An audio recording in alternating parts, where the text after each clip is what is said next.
This is Chris Wade with the South Carolina Public Safety Chaplains Association. Today we're getting to know some of the chaplains in our state, and we're with Chaplain Celeste Cathcart. Celeste, what public safety agency do you work for, and how long have you been there? Glendale Fire Department, and it's been almost a year since I started volunteering as chaplain here with them. Okay, and Glendale is? Spartanburg County, South Carolina, I'm sorry. Okay, it's a small little department out. Yes, sir. Okay. Yes, sir. It's a small community within Spartanburg County. How many stations? Or just one? Two. Two stations? Yes. We have, this is station 1, and then there is a station 2, yes, sir. Okay, how big of a department is this? You got quite a few rigs out there, I mean. Yes. We've got the ladder truck and 2 engines. Okay. You're on A, B, and C shifts and all that? Yes, okay. sir, they are. We have A, B, and C shifts, 3. Yeah, wouldn't you know it? And there are 3 to a shift. Okay, good. Yes, sir. So tell me, what is your faith tradition growing up? I grew up a Christian in the IPHC, the International Pentecostal Holiness Conference. I grew up in the Low Country, and so that was really all I knew for the longest time. I was very involved. My family was very involved in church. And then after I graduated high school, I actually started attending a non-denominational church. Okay. And it had a background with Methodist ministers. There had been some Baptist ministers. We even had another PH minister that came in. And that's where I was attending when I met my husband. And after I got married, we joined the Southern Baptist church. We went back to where he grew up, to his home church here in Buffalo, South Carolina, which is in Union County. Okay. So it's kind of been a little bit of everything. And about 10 years ago, I found myself back into the IPHC. We were leading worship here in Glendale, which is what eventually opened the door for my involvement here, because our church is right across the street here from the fire department. Okay. So, but honestly, I enjoy fellowshipping with all kinds of denominations. I'm not really strict when it comes to that, and I was just raised to, share the love of Christ, the peace of Christ with whoever I could come into contact with. Cool. So, tell us about your family. Okay. Well, I want to hear about this daughter who's into fire. Yes. Well, I'll start with my husband, Mark. He is just the rock of the family. We have been married 19 and a half years. A very supporting husband of all that I do, of course, in the ministry. We have 3 daughters, 14, 16-year-old, a 14-year-old, and a 9-year-old.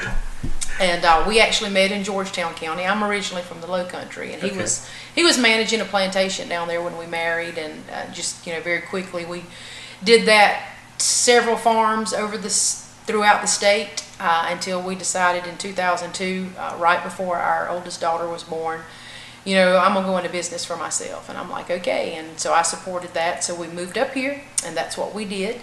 And so we have had cows and had a farm since 2002, and he now serves as the 4-H youth development agent in Union County. So the Lord has opened up more doors. We still have a small farm and do that, but he's done several other things on the side, pest control and different things over the years. But his heart is really in this, and our girls are very involved in it. But he loves working with youth. And so our oldest daughter, which is 16 years old, her name is Rachel Ann, and she loves to drive a truck, and believe it or not, she loves to coon hunt. And she has a walker. Her name is Astro, and then she also has a red bone named Brandy. She's won several treeing contests with her walker, but she's very involved in 4-H, FFA. She plays the drums at our church and sings. And she actually has her open water scuba diving certification. Okay. And she is a junior member here at Glendale Fire Department. And she just had, was it that her first That was live her burn? yes, hers and ours both. And Okay. so we had our first burn last Saturday, and so that was, I enjoyed it in and of itself, but to have that experience, to get to do that with her, and it was both of our first time, that was a special memory. What did it feel like going under air?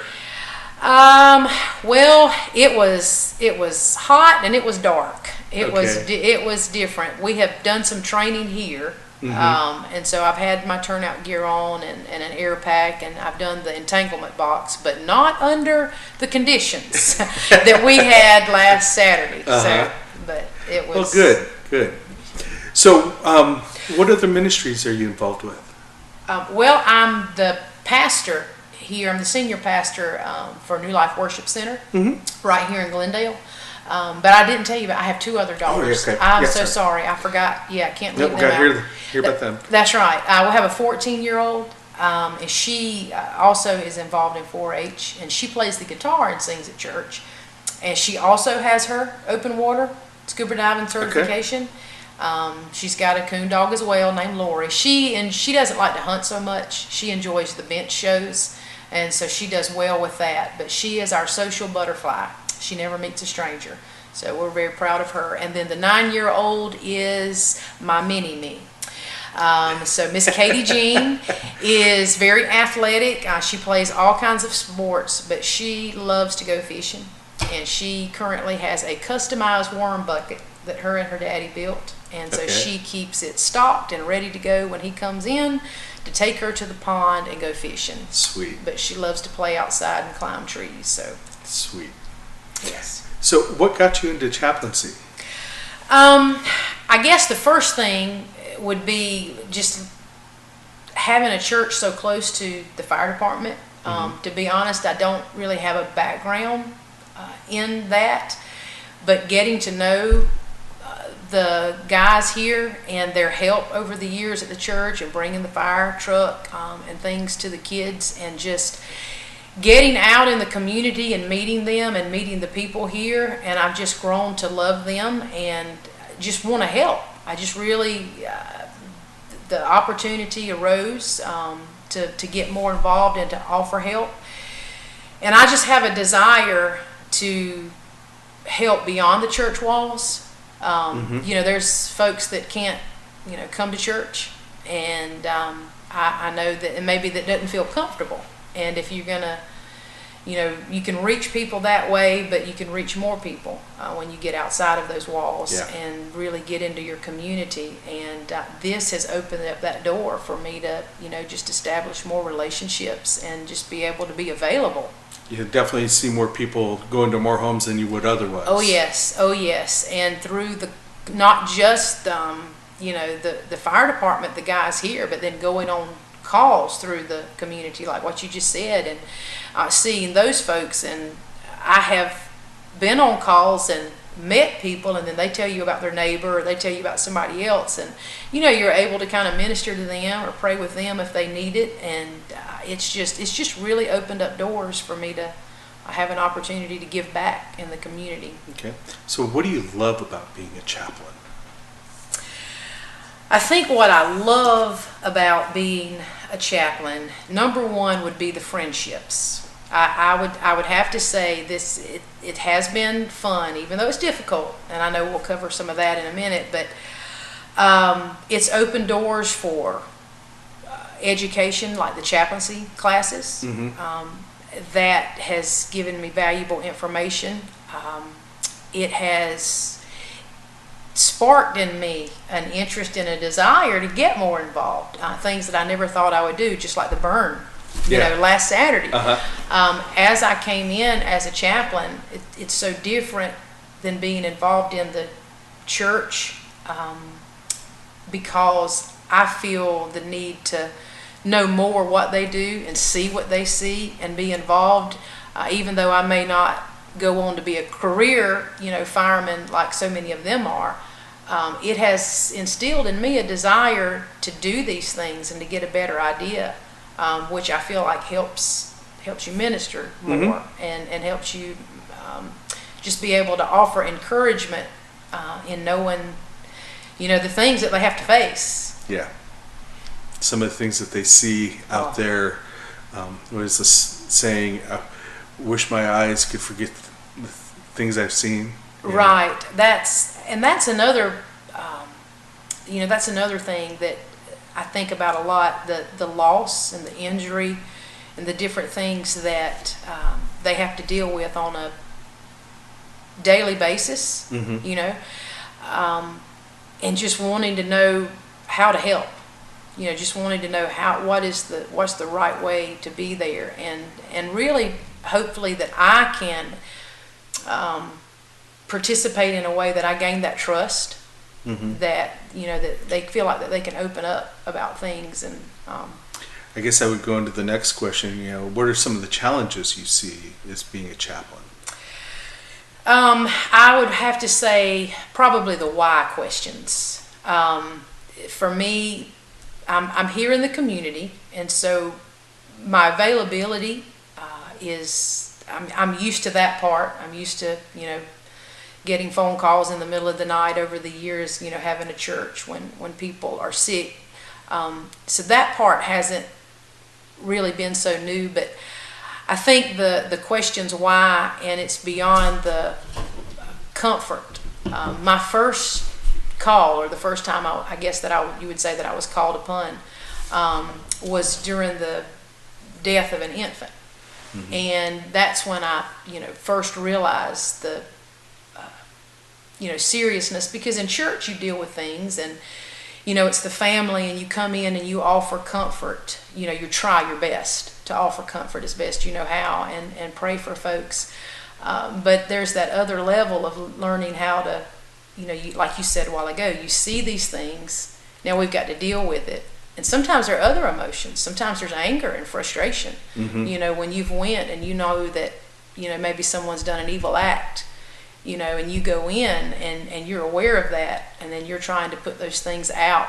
And, sometimes you get those tough questions, and, why does God let this happen? Yes. To this infant, and why are those people, what happens if, there's people that are responsible for things. So it's a wide, can be overwhelming, but you just take it a situation at a time and a day at a time. And but that, I think the aspect of the unknown is probably the biggest challenge. You don't know what question you're going to get, and sometimes you're able to prepare, and sometimes you're not. It just hits you out of the blue, and I want to be ready. I want to be ready to help how I can, and so that's a challenge, making sure that we feel educated enough, experienced enough to be able to help people in a time of crisis. You'll definitely get that as you continue to grow in this ministry. So if someone asked you, they felt called to get into chaplain ministry, how would you respond to them? Well, I will probably call you first. But in all honesty, I know the essentials of chaplaincy class that I had taken. Did I get the name right? Yep.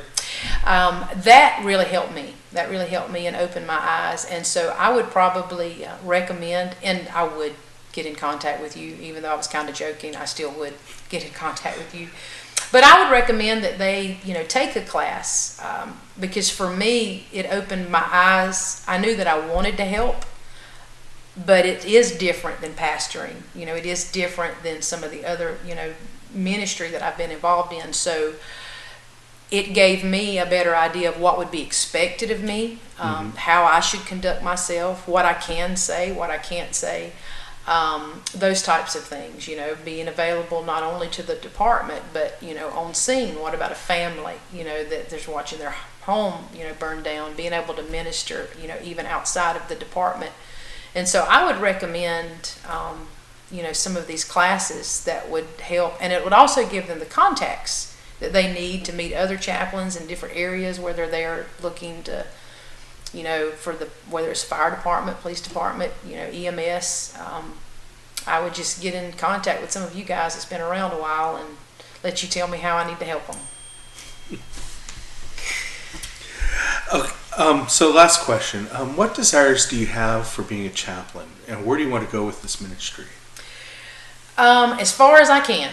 My desire is to help the next person and the next person and the next person. I'm really not sure where things go from here, but the Lord has opened up this door, and I'm willing to go as far as the Lord will let me go.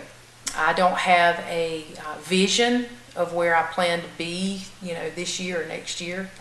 My church is here in the community.